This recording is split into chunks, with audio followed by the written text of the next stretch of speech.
አይነት ነገር ከዛን እሷ ደግሞ እንድሰራ ምናምን አትፈልግም ነበር ያክስቴ ልጅ ለዚህ እንድሰሪ አልፈልግም እዚህ ወተሽ በሰሪ ወይ መስተንግዶ ነው ወይ ሰው ቤት ነው እኔ ደግሞ እሱ እንድሰሪ አልፈልግም ምናምን ብላ እሷ ስለምትቆጣ ዝም ብዬ እሷ ጋር ተቀመጥኩኝ በዛ ማለት እኔ ሌላ የቅርብ ሰው አገኘውና ማለት ቤተሰብ ሌላ ደላላ አገናኘኝ በዱቤ እንትን ሊሰራልኝ ማለት ነው ፕሮሰስ በዱቤ ሊጀምርልኝ ሰርቼ ልከፍል ከዛ ያንን ፕሮሰስ ጀመርኩኝ በዛ ማለት እንደዛ ጀምሬ ምናምን ፕሮሰሱም እየሄደ ያለ ብቻ በጣም ብዙ ጊዜ እንጣላ ነበር በማል አለመግባባቶች ይፈጠሩ ነበር ያው ስልካን እንዘጋጋም እንደዚህ ምናምን ግን አለመግባባቶች ይፈጠሩ ነበር ጊዜ አይሰጠኝም ምናምን ከዛ ይናገራል እኔ እኮ ስራ ነው ሙሉ እንዳንቺ ቁጭ ብዬ አይደለም ምናምን አይነት ነገር ማለት ነው ግን የዛን ጊዜ እኔ የመጀመሪያው ፕሮሰስ ቀን በረሬው እንደነገው ነው ዛሬ ማታ አዲስ አበባ ሆኜ ቤተሰቦቹን አስተዋወቀኝ በስልክ ምናምን እናትና አባቱም ማለት ነው እና እነሱ ይደውሉልኝ ነበር በየቀን ነበር ይደውላሉ ያወሩኛል ምናምን እንደዛ ነበር ከዛም ፕሮሰሱ ተሳካ በዚህም ብሎ ተሳካ መጣውኝ እኔ ወደዚህ መስከረም 25 ወደ ሳውዲ መጣውኝ እዚህ ከመጣው በኋላ በጣም ነው ደስ ያለው ምናምን እና እዚህ ልመጣ አካባቢ ማታ ጋር ከአክስቴ ልጅ ጋር ወደ ኤርፖርት እየሄድን እሱም ልሸኝሽ እመጣለሁ ምናምን ሲለኝ እሽና በቃ ግን የሆነ በጣም ርቦኛል እዛ ደግሞ ብር አልያዝኩም ኤርፖርት ውስጥ የምበላው ነገር ስለማይኖር ስለምናመሽም የሆነ ነገር ገዝተልኝና ምናምን አልኩት ከዛ እንደዛ ገዝተልኝና ምናምን ስለው እሺ ብሎ ሳይገዛ መጣ ሲመጣ ከዛን ምንም አላልኩም ያክስቴ ልጅ ጊዜ ነው እሱን ስታገኘው ምናምን እኔ ስለሱ ጥሩ ነው ማውራላለ እሷ ምናምን ደበረኝ ታውቃለህ እሷ ምን ታስባለች ምናምን የሚለውን አስቤ ዝም አልኩኝ ምንም አላልኩም ከዛን ዛጋቻው ተባባልን ሄድን እኔ በመጣው እዚህ በ3 ቀን ያ ችግር ብር የለኝም ምናምን እያለ የሚያወራለች በ3 ቀን እኔ እዚህ በመጣው በኋላ በጣም ልቡድ ልብሶች ምናምን ገዝቶ ፎቶ ተነስቶ ምናምን ላከልኝ ከዛን በኋላ ከየት አመጣ ምናምን ይሄን ብር ስለው ቁማር ተጫውቼ አሸንፌ ነው እንዴ ቁማር ምን ይሰራል ለምንድነው ቁማር የምትጫወተው ምናምን ብዬ ተናገርኩት እኔ ከዛን አይ እንደዚህ በአጋጣሚ ነው ምናምን አለ ከዛን እሺ በቃ አልኩና ዝም አልኩት ከዛን እሺ በቃ ብዬ ዝም አልኩኝ እዚህ ከመጣ በኋላ ከዛ ምን አለ በቃ ችግር ማውራት ጀመረ እዚህ ከመጣ ሁሌም ችግር ያውላል በነገራችን ላይ አንተ እንደዛ የሆነ ጊዜ እንዲያው ችግር የሚያወራ ወንድ ምናምን እያልክ ስትናገር ሰምቼ ታዘብኩኝና ችግር ያወራል ሁሌም ችግር ያወራል ግን እዚህ ከመጣው በኋላ ባሰበት በቃ ለአራት ነው ምንተኛው እኔ መሬት ላይ እንደምተኛው ቁጠሪው በቃ ምናምን አይነት ነገር አበዛ ከዛም በቃ ቤት ለራስ ትከራያለህ ብር ልክልና ትከራያለህ ምናምን አልኩት አይ እኔ እዚህ መከራየት አልፈልግም አዲስ አበባ ኑሮ ውድ ስለሆነ እዛ በፊት ዩኒቨርሲቲ ማርበት የነበረው ከተማ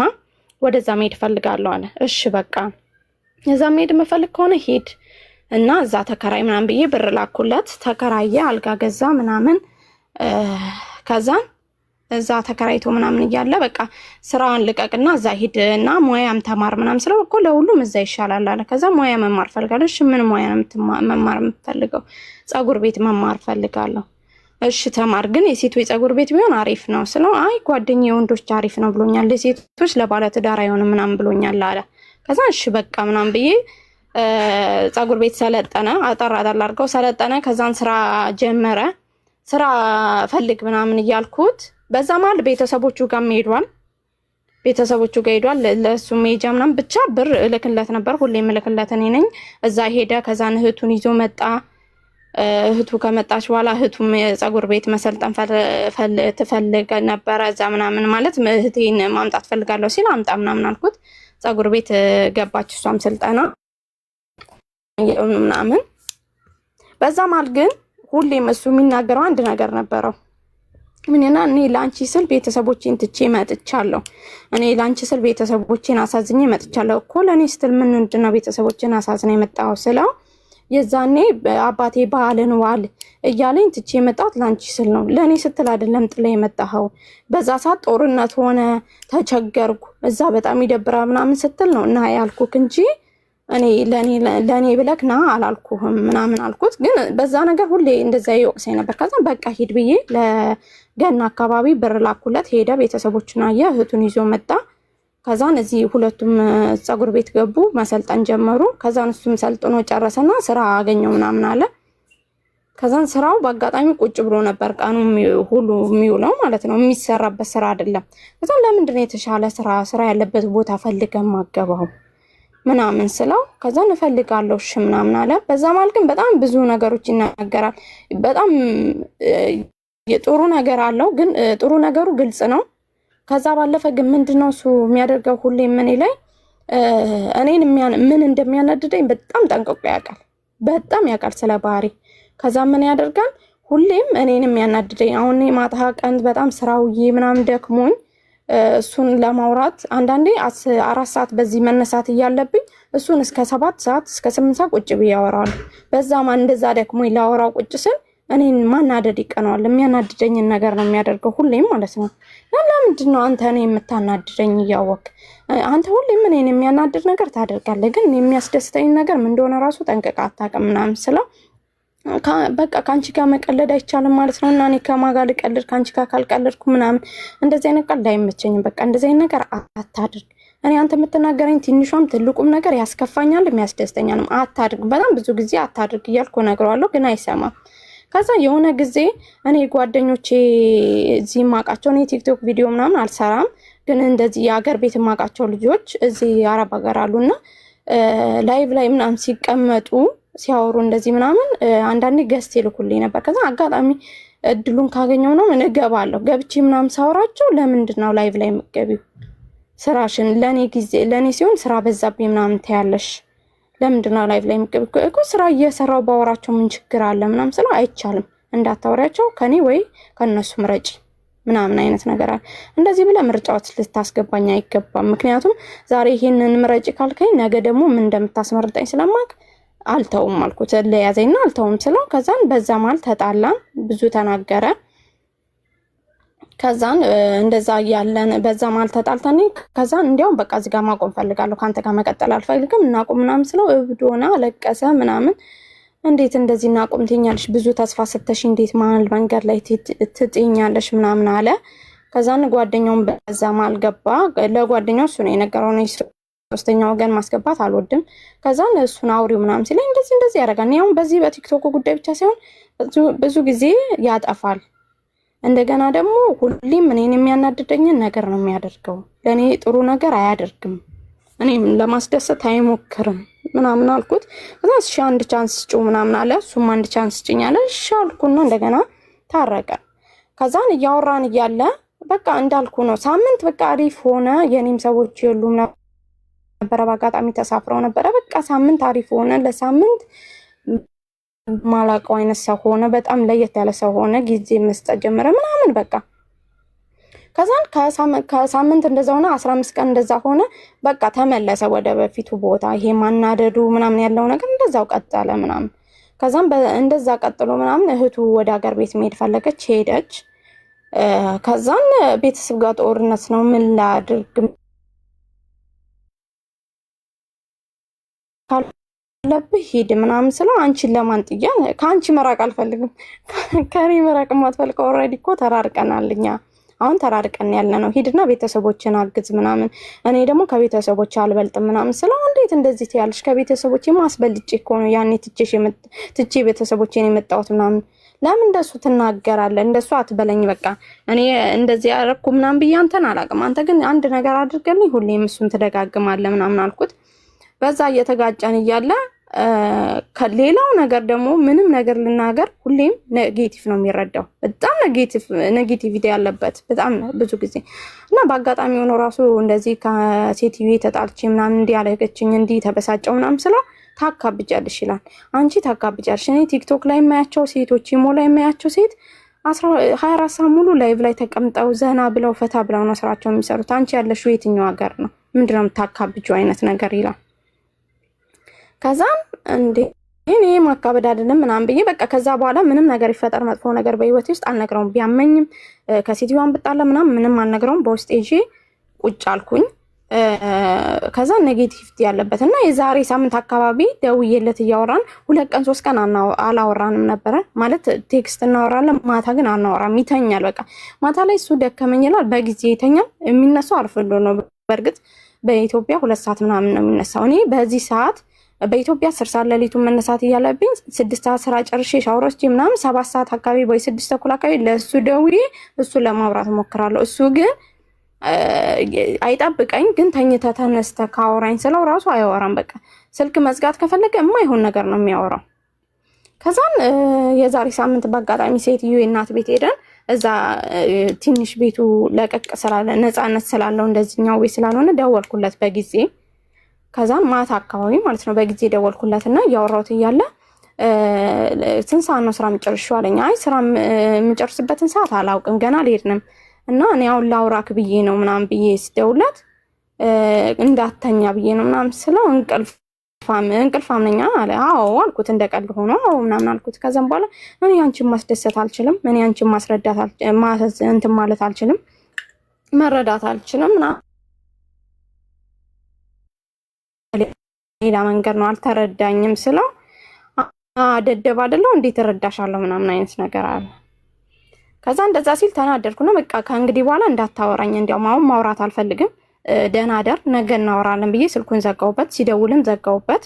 ከዛም በማግስቱ እንዴት አደርሻለ እንዴት አደርክ ምናምን ተባባልም። እኔ ማውራት አልፈለኩም እውነቱን ለመናገር። ከዛም አታወሪኝም ሲለኝ ማውራት አልፈለኩም ምናምን አልኩት።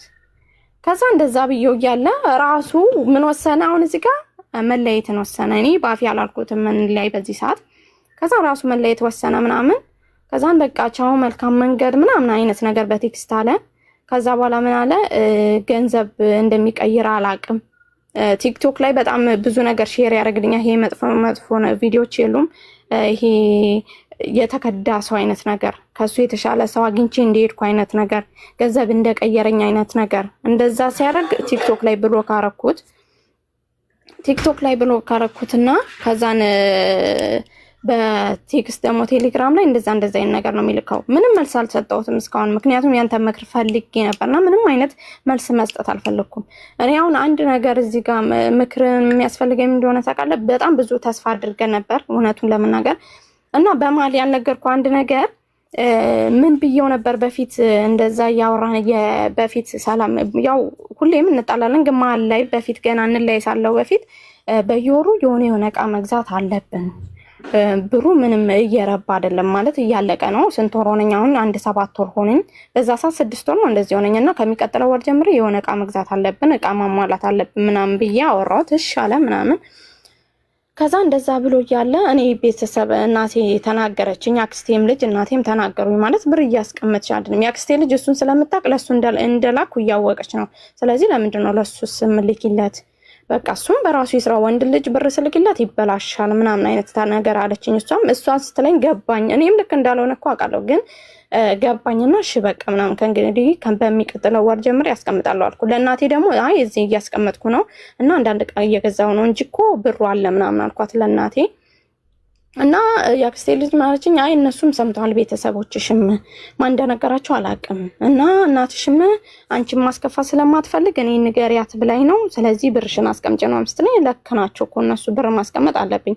አሁን አመት ሊሞ ላይ ነው፣ ግን እጄ ላይ 5 ሳንቲም የለም ምናምን ብዬ ከዛ እኔ ለሱ ቤተሰብ ማለኝ ምናምን አላልኩትም። ብር ማስቀመጥ አለብኝ፣ በቃ ዕቃ መግዛት ሀሳቡን ትቼዋለሁ አልኩት። ዕቃ ለመግዛት አልነበር እንዲያወራ ነው። ለምንድን ነው ሀሳብሽን የቀየርሽው ስለኝ፣ አይ ብር መያዝ አለብኝ፣ ብር ማስቀመጥ አለበት፣ ቤቱም ጥሩ አይደለም ይሄ ያለውበት፣ ስለዚህ 2 አመት ብቻ ሰርቼ ልመለስ ስለምችል ብርን ማስቀመጥ አለብኝ ምናምን ስለው፣ እሺ በቃ እኔ እንዲያውም እኮ ኃላፊነት ቀለለልኝ፣ አንቺ ስመጪ ራስሽ ትገዢዋለሽ አለኝ። እኔ ስመጣ ራሴ የምገዛው ለምንድን ነው አንተ አገዛም እንዴ አልኩት። አንተ እየሰራ ካታሟላ ሞይ ስለው እኔ ስንቱን አሟላለሁ ምናምን አይነት ነገር አለ። በዛ ማን እንደዛ ተፈጠረ እና አሁን ብር ማስቀመጥ ምናምን ሳስብ በጣም ተቀይረሻል ማለት በዛ ማለት ብር ማስቀመጥ አለብኝ ስለው በጣም እያወራ ምናምን የሆነ ሰዓት ተቀይረሻል ምናምን አይነት ነገር አለ።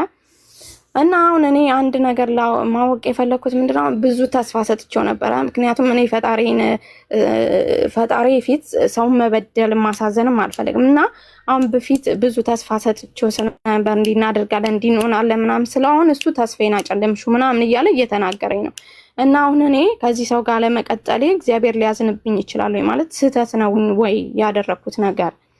ምክንያቱም እኔ አሁን ነገ ይሄ ሰው ባሌ ብዬ ኃላፊነት የሚወስድ ሰው መሆን አለበት። ልወልድ እችላለሁ፣ ለልጆቹ ኃላፊነት መውሰድ ያለበት ሰው ሊሆን ይገባል። ሳየው ደግሞ እንደዚህ አይነት ሰው አይመስለኝም። በጣም ልጅነት አለበት። እኔ በእድሜ በልጠዋለሁ። በጣም ልጅነት አለበት፣ ገና ነው። እና ግራ ገባኝ። በቃ አሁን ላይ ምን ግራ ገባኝ? እኔ አሁን ከሱ መለየቱ ምናምን ጎርቶኝ ሳይሆን በቃ ግራ ገባኝ። ማለት ስህተት የሆነው ወይ ይሄ ነገር ሊጸጽተኝ ይችላሉ የሚለው ነገር ሀሳብ ያዘኝ እና በዛ ላይ እንድታማከረኝ ነው የፈለኩት። ይቅርታ ስላበዛው። ግን እድሜሽ ምን ያህል ነው? 28 ሚዩት አድርጊ እስቲ። አሁን ምድር ላይ ነው እዚህ ያለ ነው። እንደ ምድር እናውራ። በየወንዙ እየተማማልን ያመጣነው ነገር በሙሉ ከእግዚአብሔር ጋር እየወሰድን የምናገናኘው ከሆነ ትክክል አይደለም። ገብቶሻል? ሰው ፍቅረኛ በመሰረቱ አይፈቅድም። በየትኛውም እምነት አይፈቅድም። ምንጩ ነው ስህተት። በመሰረቱ ፍቅረኛ መያዝሽ ራሱ ስህተት ሆኖ እያለ እንደገና ከእሱ ጋር በሆነው ነገር በሙሉ እንዴት እግዚአብሔር ያዝንብኛል? ቃል ኪዳን አይደል? ትዳር አይደል? በመሰረቱ ትዳር ቢሆን አዎ፣ ትዳር ውስጥ የምታደርጊው ነገር በሙሉ ተጠያቂነት ይኖረዋል። ገዳም ነው የተዋወቅነው አይደል ያልሽኝ? ሰው ገዳም ሄደው ለጸሎት ነው። ባለፈው ያልኳችሁ ነገር ታስታውሳላችሁ? ቤተ መቅደስ ውስጥ ሆኖ ዴቭል ሰይጣን የሆነ ልብ ይዞ የተቀመጠ አለ። ጭፈራ ቤት፣ መጠጥ ቤት፣ ሺሻ ቤት፣ ዝሙት ቦታ፣ ፈጣሪ ኃጢአት ነው ብሎ አታደርጉ የተባለበት የተዛዘዘበት ቦታ፣ ክፉ ኃጢአት ውስጥ ሆኖ ግን መልአክ የሆነ ልብ የያዘ ሰው አለ። ልቡን ነው የሚያየው ፈጣሪ። ሰው የቆሸሸ ልብሳችንን ነው የሚያየው አይደለ? ሰው የጸዳ ልብስህን ጽድት ብለህ ከሄድክ እንትን ይሰጥሃል፣ ደረጃ ይሰጥሃል። ቡቱቶ ለብሰህ ከሄድክ ደግሞ በዛው ልክ ሊያናግርም አይፈልግ። የሰው ልጅ እንደዛ ነው፣ ከላይ የሚታይ ነገር ነው የሚያየው።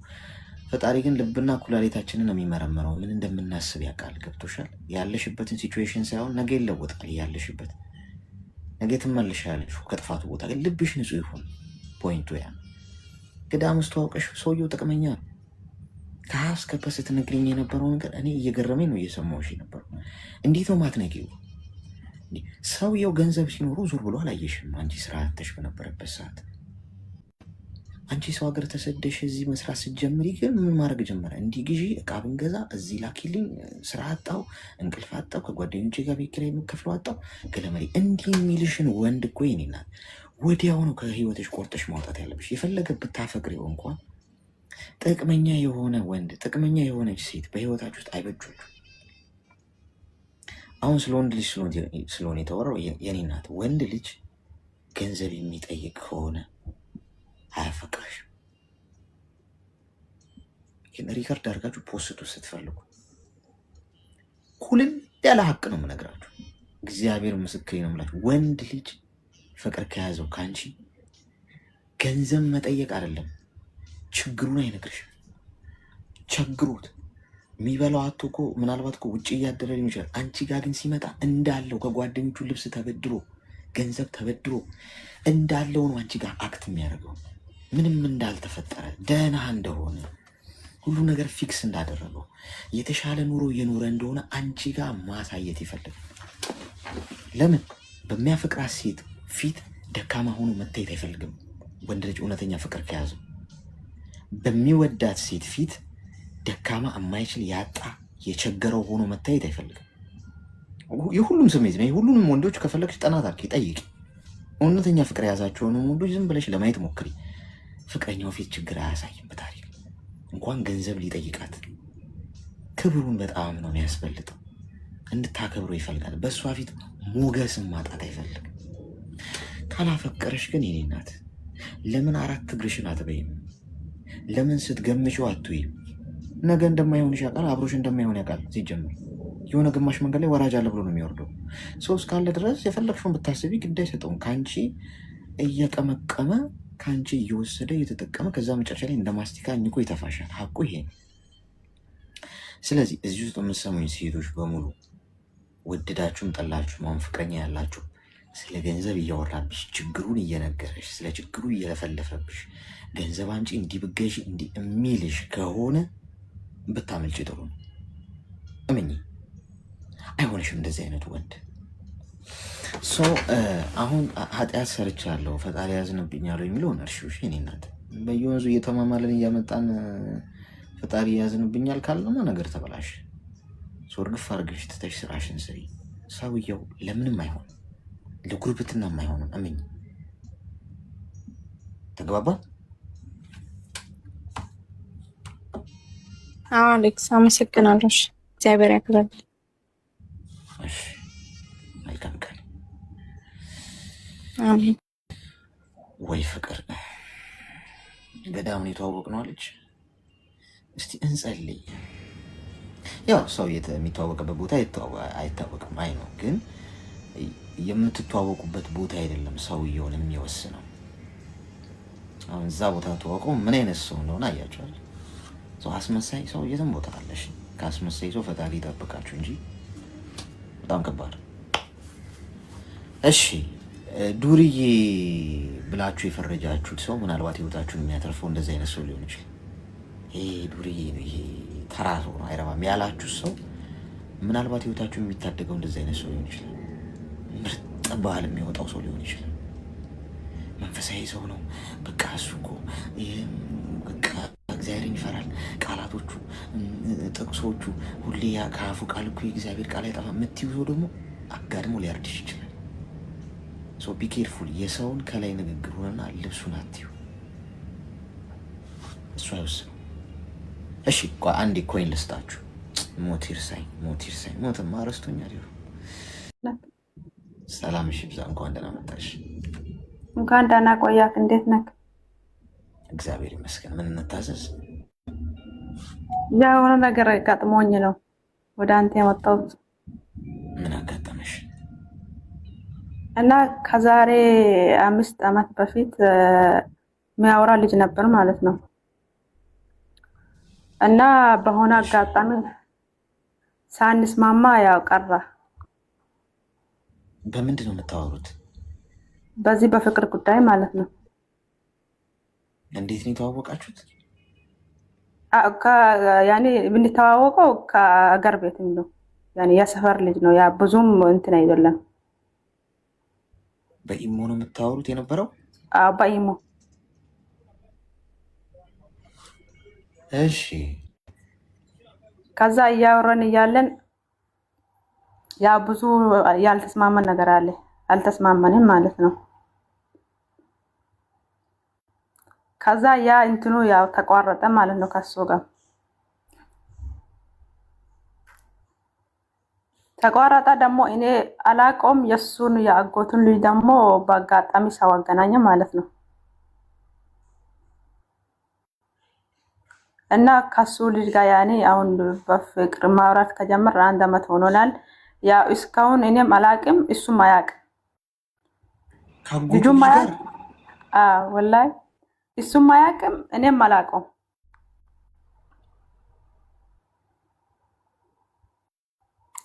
ከዛ አሁን እሱ ደግሞ ያው በሆነ አጋጣሚ በሰው በሆነ እንትን ላይ ያኔ አወቀው ያኔ ነገረኝ።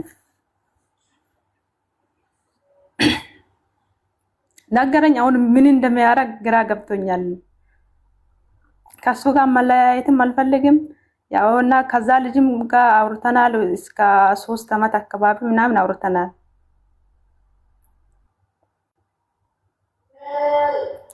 እና ከዚህ ጋር ደግሞ 1 ዓመት አውርተናል። ከዚህኛው ጋርም በኢሞ ነው የምታወሩት? በኢሞ ነው። እሱን ደግሞ ሰው ነው ያገናኘኝ። አላቆም ከዚህ በፊት አያቀኝም። ምንድን ነው የምታወሩት? ያ ስለ ፍቅር ጉዳይ ነው ያኔ ሁሉንም ነገር ነው። ምንድን ነው ስለ ፍቅር? በላሽ፣ ጠጣሽ፣ ሆዴ፣ አንጀቴ፣ ብዬ አባ ምናምን የምትባባሉት? ተባብለናል። እስከ 1 ዓመት ተባብላችኋል። ምንድን ነው አሁን ይሄ የሚሰጠው ጥቅም አለ? አሁን እንዲህ መባባሉ ማታውቂውም ሰው ያው የሚሰጠው ጥቅም የለም። ወደዛ ወደ ገደለው እንገባለን ብዬ እንጂ ያው ይሄ ነገር ይመጣል ብዬ አላሰብኩም። በመሀላችን ላይ ያው ምንም ችግር አልነበረም። አሁን እድሜሽ ምን ያህል ነው? እኔ 26። ሲንግል መሆን ትፈሪያለሽ? አልፈራም። ታዲያ ምንድን ነው ቶሎ ነገሮች በጣም ወደ ሪሌሽንሽፑ ስለመግባት ቶሎ ቶሎ ፈጠነ ማለት? አሁን ከዛኛው ጋር ተለያየሽ፣ ከዛ ከዚኛው ጋር ሰው አስተዋወቀሽ ወደ ገደለው እና ምንድን ነው ማለት ሲንግል መሆን ብቻሽን መሆን ፍርሃት አለ ወይስ እድሜ ሄዷል ቶሎ ማግባት አለብኝ የሚል ስጋት አለ? ምንድን ነው ችግሩ? እሱም ሴት ነኝ አለ፣ እሱም ሳይኖር አይጠፋም። ግን ቢሆንም እኔ አስቤበት አይደለም፣ ያኔ የሆነ ታይም ላይ ነው ተገናኘነው እንጂ ይሄን አስቤበት ከዚህ ጋር ያገናኛለሁ ምናምን ብዬ አይደለም የተገናኘ ነው። በአጋጣሚ የሰው ነው ያገናኘኝ ማለት ነው። እሺ ምንድን ነው የምትፈልጊው? እኔ ግራ ገብቶኛል ምን እንደሚያደርግ ማለት ነው። ከሱ ጋር መለያየት አልፈልግም፣ ግን ያው ምን እንደሚያደርግ ግራ ገብቶኛል። እሺ ሚዩት አድርጊና አዳምጪ። እሺ አንደኛው ነገር ጉዳይ ከፍቅር ግንኙነት ወደ ፍቅር ግንኙነት መዝለል ጥቅም የለው። አንድ ሰው አሁን በቃ እሺ በኢሞ አወራሻ ከዛኛው ሰውዬ ጋር 2 ዓመት ከዛ አልሆነም ፌል አረግ አይደል? በቃ ፍሬንት ይዥና ስራ ላይ ታተኩሪያለሽ። ሲንግል ሆነሽ ረጅም ጊዜ ለብቻሽ መቆየት፣ ራስሽን ማድመጥ፣ መብሰል በእድሜ በእውቀት ምንድን ነው የመጣሁበት መንገድም ስህተት ነበር። የማታውቂውን ሰው ነው እያወራሽ የነበረው። ሰውየው ሚስት ልትኖሩ ትችላለች፣ ፍቅረኞች ሊኖሩት ይችላሉ። አንቺን ቤቢዬ ደህና ደሪ የኔ ፍቅር መልካም አዳር ብሎሽ ሌላኛዋን እማ እንዴት ነሽ የሚል ሊሆን ይችላል። ቀጥሎ የአንቺን ስልክ ከዘጋ በኋላ ምን ታውቂው ታሪክ የለም። አየር ላይ የተንጠለጠለን ሰውዬ ስለ ፍቅር እማዬ ሆዴ አንጀቴ የተባባላችሁ ምን ጥቅም አለው? አሁን ሌላ 1 ዓመት አቃጠልሽ። ሁለተኛው ህግ 1 የፍቅረኛሽን ወንድም አትጥበሽ፣ የፍቅረኛሽን ጓደኛ አትጥበሽ፣ የፍቅረኛሽን ዘመድ አትጥበሽ። የቀድሞ ኤክስሽን አይደረግም። መጨመላለቅ ነው የሚሆነ የኔ እናት። አንደኛ በስነ ልቦና ትጎጃለሽ። ምክንያቱም ይሄ ሰው ያጎቱ ልጅ ነው ማለት ወንድሙ ነው ማለት ነው። እኔ ሳውራት የነበረችው ልጅ እኮ ነች፣ እንዲህ ነች እኮ አንተ እሷን ጠብሰ በዛ። ይሄ ጭምልቅልቅ ያለ ወንዶች ምን እንደሚያወሩ እናውቃለን። ገብቶሻል? አጠቃላይ ማለት ነው ህይወትሽ ያማረ አይሆንም። ኤኒዌይስ ፖይንቱ እሱ ነው። ገብቶሻል? ነገ መቼም ስለመጋባት ነው እያሰብሽ ያለሽው ከዚህ ሰው ጋር።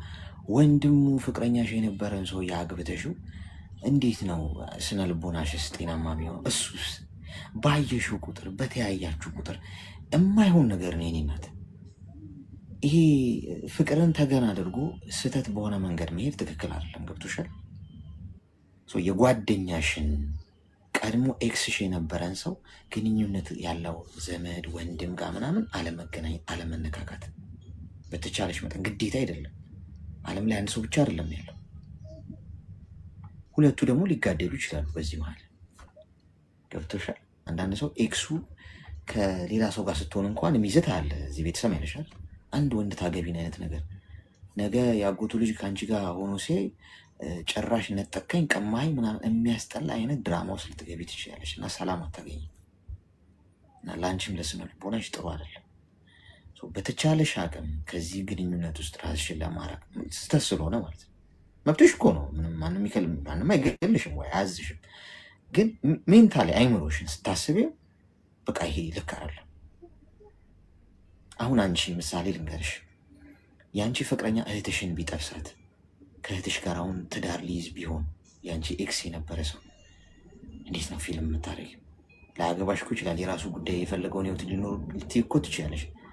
ግን አይደብርም ማለት ሁሉ ነገር ተፈቅዷል እዚህ ምድር ላይ አይደል? ግን ሁሉ አይጠቅምም። ማድረግ ያለብንም መምረጥ አለብን። አንዳንዴ አይሆንም ብለን ፍሬን የምንይዝበት ቦታ መኖር አለበት። ማስተዋል ማለት እኮ ያ ነው። ይህ ልቤን ከአይምሮዬ ጋር መሄድ የለብኝም። ጭንቅላቴ ማመዛዘን አለበት። እሳትና ውሃው መለየት፣ ይህ መንገድ ትክክል አይደለም ማለት አለበት እንጂ በሁሉ መንገድ በተፈቀደልን መንገድ በሙሉ ብንሮጥ መጨረሻው ጥሩ አይመጣም። እሺ የኔ እናት እና አንቺ ያላሰብሽው ድራማ ውስጥ ልፍልፎች ውስጥ እንድትገቢ አያስፈልግም።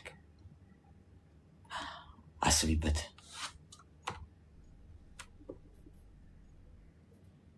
ማዳም አመሰግናለሁ አሌክስ። እሺ ያው ግን እኔ አላውቀውም ነበረ ያጎቱ ልጅ አሁን እኮ እየፈረድኩብሽ ሳይሆን አሁን የሚያውቀው ነገር አሁን ካወቅሽበት ሰዓት ጀምሮ እሺ አዳምጪኝ። ይሰማል? ኩል ካወራ ይሰማል ብዬ ነው። አንቺ ካወቅሽበት ሰዓት ጀምሮ አስተካክዩ። በቃ ገብቶሻል? አስተካክዩ። በቃ ሳታውቂ ከሆነ ኢትሶቂ አልፏል። አሁን አወቅሽ፣ በቃ አስተካክዩ። አልተገባችሁም። ሆን ብለው ቢሆንስ እንደዛ ያደረጉት እንጂ ምን ታውቂያለሽ? ድራማ እየሰሩብሽስ ቢሆን ሰውን ያገናኝሽ አይደል? አረቀሽ አስቢ። የእኔ እናት ሰው መጥቶ እንዴት ሊያገናኝሽ ይችላል? ከሊን ተዋወቂ ውስጥ ምናምን ብለው ሆን ብለው ድራማ እየሰሩብሽ ቢሆን ራሳቸው ውስጥ ተነጋግረው ቢሆን እስቲ ቺና አስተዋውቃት፣ ተዋወቃት፣ እስቲ አውራት ምናምን ብሎ ቢሆንስ? ነገሮችን ሰፋ አድርገሽ አስቢያቸው። እሺ ዝም ብሎ የዋህ መሆን ጥሩ አይደለም። በግ ምንድን ነው የሚባል ነገር እኮ አለ። በግ ተኩላ ሲፈራ ይኖርና ባሳደገው በረኛው ታርዶ ይበላል ይባላል አይደል? አጠገብሽ ያለ ሰው ምን እንደሆነ ማሰብ አለብሽ። ተግባባን? ግልጽ ነው። ግልጽ ነው። እሺ አመሰግናለሁ።